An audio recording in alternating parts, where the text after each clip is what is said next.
Hello दोस्तों, स्वागत है आपका हमारे चैनल पर, जहां पर आपको मिलती है प्रतिदिन 100 शब्द प्रति मिनट की गति से हिंदी स्टेनोग्राफी डिक्टेशन। दोस्तों, आप हमारे चैनल को लाइक करें, सब्सक्राइब करें और शेयर करें। दोस्तों, ज़्यादा समय नहीं लेते हुए शुरू करते हैं। आज एक बार फिर 100 शब्द प्रति मिनट की गति से शुरू होगा 5 सेकंड बाद।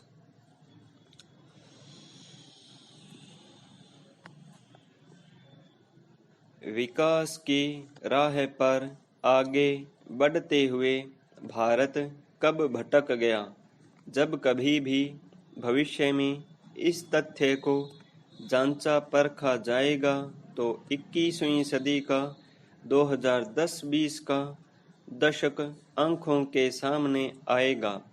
मार्च 2010 में भारत की जीडीपी विकास दर 13.3% के साथ शीर्ष पर थी। इसी वक्त नॉमिनल जीडीपी 16.1% थी। सितंबर 2019 में नॉमिनल जीडीपी 6.1% थी, जो इस दशक की सबसे कम है। तब से जीडीपी में गिरावट का दौर जारी है और अब जीडीपी वृद्धि दर 4.5% है। यह भी मुद्रास्फीति दर के आकलन के उन तौर तरीकों के कारण है जो विवाद से परे नहीं है।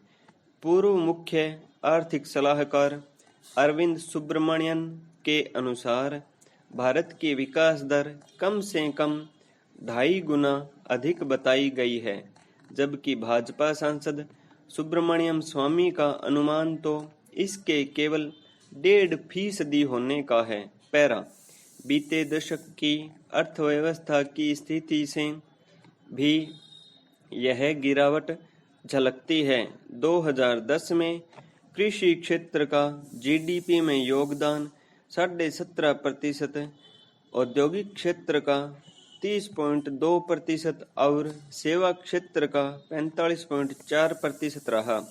वर्ष 2019 में यह क्रमशः 15.6, 26.5, 48.5% रह गया।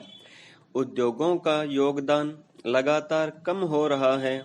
यह औद्योगिकरण के दौर के बाद की अर्थव्यवस्था का खास संकेत है। विडंबना यही है कि ये संकेत ऐसे समय में देखे जा रहे हैं जबकि भारत का पूरी तरह औद्योगिकरण भी नहीं हुआ। विकास दर में कमी का एक महत्वपूर्ण कारण है पूंजी निवेश में कमी। 2010 में यह जीडीपी का 39.8% था और अब 10% कम हो गया है। जाहिर है, बिना पूंजी निवेश बढ़ाए हम अधिक औद्योगिकरण और फिर उच्चतर वृद्धि दर की उम्मीद नहीं कर सकते। इस दशक के दौरान यदि कुछ बढ़ा है तो वह है सेवा क्षेत्र, जिसमें मोटे तौर पर लोक प्रशासन और असंगठित सेवा क्षेत्र का विस्तार ही शामिल है। 20वीं सदी से 21वीं सदी में कदम रखते हुए जैसे चीन की जीडीपी 2010 में 1.2 ट्रिलियन डॉलर से 2019 में 14.2 ट्रिलियन डॉलर तक पहुंच चुकी है। भारत की 470 बिलियन डॉलर की जीडीपी भी 90 के दशक की 5% से कम की वृद्धि दर से 2010 में 10.7% तक पहुंची। अगर इसी कदर को निरंतर बनाए रखा जाए तो हम निश्चित रूप से 2050 तक 30 ट्रिलियन डॉलर की अर्थव्यवस्था का लक्ष्य हासिल कर लेते, परंतु इसके लिए वृद्धि दर निरंतर 7% से अधिक होनी चाहिए। अगर ऐसा हो जाता तो संभावनाएं बनी रहती। 2010 तक लग रहा था कि हमारी अर्थव्यवस्था पटरी पर है, लेकिन अब हमें 3 ट्रिलियन डॉलर से अधिक का लक्ष्य प्राप्त करने के लिए भी संघर्ष करना पड़ रहा है। 2024 तक प्रधानमंत्री नरेंद्र मोदी जिस $5 ट्रिलियन वाली अर्थव्यवस्था की बात कर रहे हैं वह फिलहाल दूर की कौड़ी है। यह कहना उचित नहीं है कि मोदी और एनडीए सरकार के अस्तित्व में आने के साथ इस आर्थिक मंदी की शुरुआत हुई, क्योंकि यह गिरावट तो यूपीए सरकार के दूसरे कार्यकाल के साथ ही शुरू हो गई थी, जब पूंजी व्यय वृद्धि दर में गिरावट आने लगी।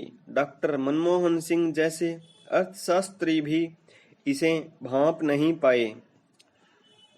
इसके अलावा यूपीए 2 पर कांग्रेस अध्यक्ष सोनिया गांधी और संविधान से इतर गठित राष्ट्रीय सलाहकार परिषद के पूर्वाग्रहों का भी दबाव रहा। सब्सिडी में बेतहाशा वृद्धि के चलते पूंजीगत व्यय में कमी आई। इनमें से ज्यादातर अनावश्यक थी। शिक्षा और स्वास्थ्य पर खर्च बढ़ाने के बावजूद मध्यम व उच्च वर्ग को एलपीजी और वाहन ईंधन पर काफी सब्सिडी दी गई। यहाँ तक कि खाद पर भी सब्सिडी दी गई, जो ज्यादातर वे किसान खरीदते हैं जिनके पास सिंचाई योग्य भूमि है। जाहिर है इसके लिए पैसा पूंजीगत व्यय में कटौती करके लाया गया।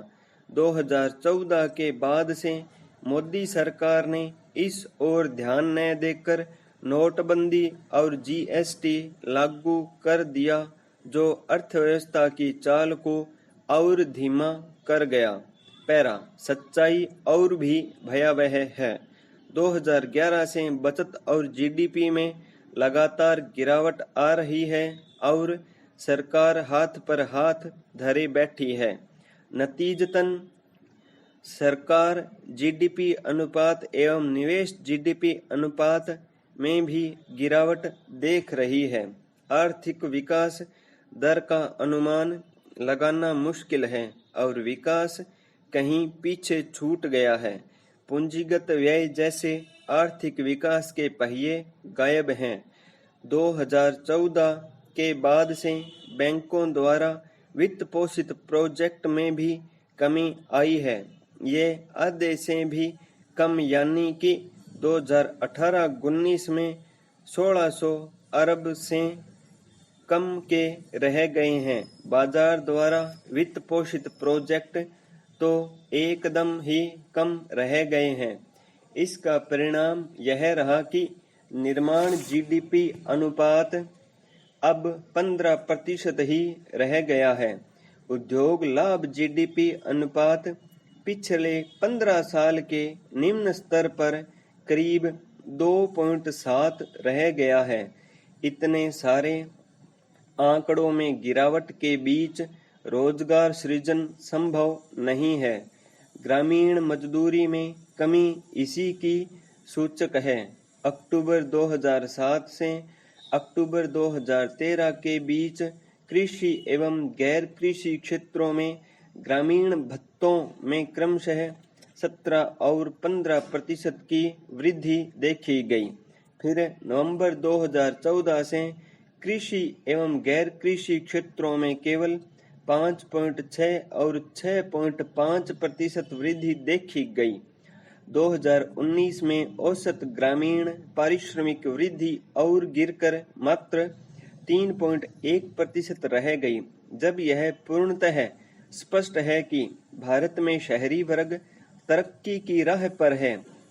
ऑक्सफैम के एक अध्ययन के अनुसार इस तरक्की का 73% हिस्सा महज 1% जनसंख्या के खाते में गया है। इसका यह मतलब नहीं है कि केवल मुंबई दिल्ली के बड़े उद्योगपति ही सारा मुनाफा बटोर रहे हैं। 2.5 करोड़ भारतीय सरकारी नौकरी कर रहे हैं और यह उच्च आय वाला वर्ग है।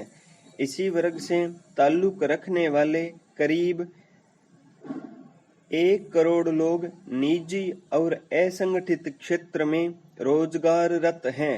कुल मिलाकर 17.5 से लेकर 20 करोड़ लोग ही इस उच्च आय वर्ग में शामिल हैं।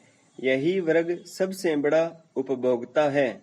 पैरा, आज भी कृषि ही आय का मुख्य स्रोत है।